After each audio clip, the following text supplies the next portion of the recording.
Friends, in this video for ithought Advisor, I am going to talk to you on the topic exciting companies versus boring companies. The market has its own favorites at different points in time.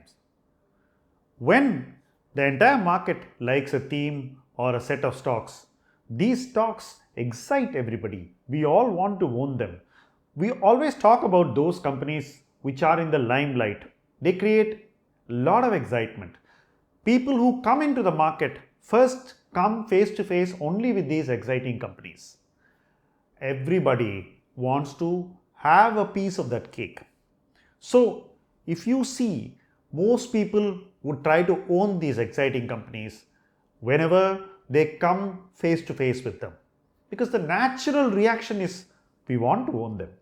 But there also exists another set of companies which are boring companies about which people don't talk to us. Yet these companies do create decent returns, they pay out good dividends, but they are not companies in which you can tell stories about. But the exciting companies do give you a lot of scope to talk about.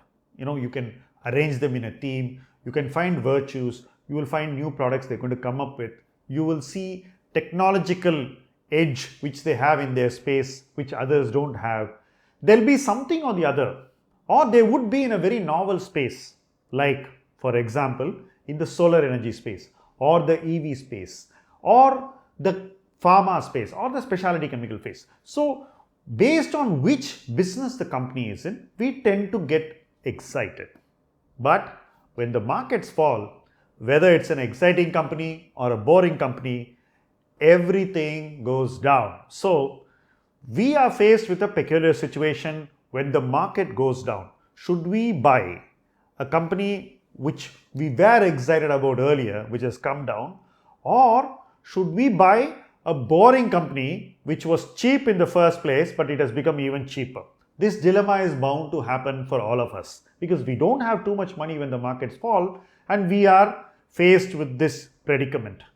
A simple approach would be to see whether there are some companies in the boring space which could potentially become exciting in the future. I just want to tell you that a few years back, CDSL was a very boring company. So was IEX. So, a boring company today can become an exciting company tomorrow. 3-4 years back, Alkylamines was a boring company, but it all changed very quickly. Similarly, an exciting company can also become a boring company.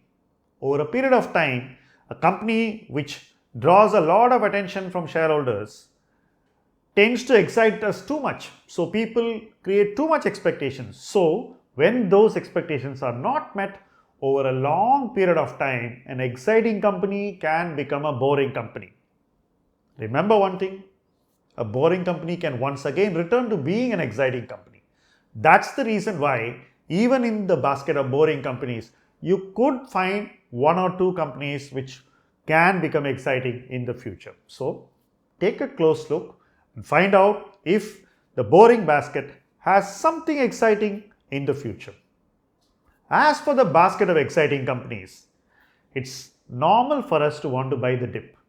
Every dip we want to participate because we missed every rally earlier. But one thing should be remembered, when an exciting company starts to disappoint, we tend to show more disappointment. Or when there are too many shareholders in an exciting company, the number of people who could be disappointed is also very high. These two factors actually contribute to exciting companies losing value within a short period of time. It's not that the company's fundamental has to change dramatically, but these two factors, too many people and too much expectations, combine in a very, very difficult way. And that's what causes loss of value in exciting companies. We're seeing it in many companies and we will see it in quite a few companies. But remember one thing, these are cycles. Boring companies over a period of time can become exciting companies and exciting companies can become boring companies. So in that sense, If we have that focus on finding which companies look boring today but can become exciting tomorrow, then we have an opportunity to ride them all the way to profits. And if we see which are the exciting companies which can become boring tomorrow, we can avoid the difficult journey that gives us a lot of pain. So, the focus should be to go from pain to profits and not from profits to pain. This is a time for us to clearly differentiate, demarcate between today's boring companies and tomorrow's exciting companies.